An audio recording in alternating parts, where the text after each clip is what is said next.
हिमालय पर्वतरांगांमध्ये नव्यानं एक पश्चिमी झंझावात सक्रिय असल्यामुळे देशातील इतर भागांमध्ये सुद्धा याचा परिणाम पाहायला मिळतोय।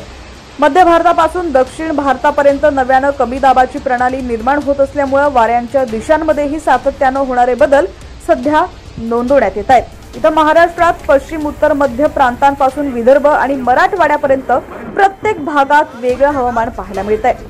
विदर्भामध्ये सध्या उन्हाचा तडाखा वाढलेला असून इथं तापमानाचा आकडा 40 पार गेलाय।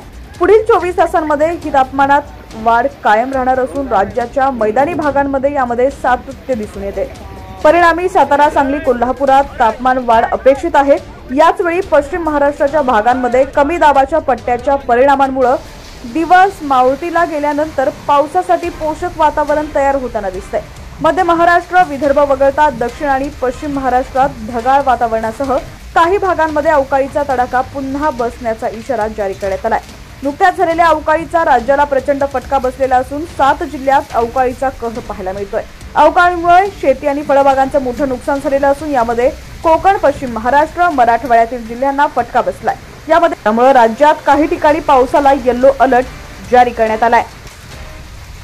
महाराष्ट्रातील किनारपट्टी भागांमध्ये दमट वातावरणात वाढ झाल्यामुळे वातावरणात एक कोंडी निर्माण झाल्याचं पाहायला मिळतंय।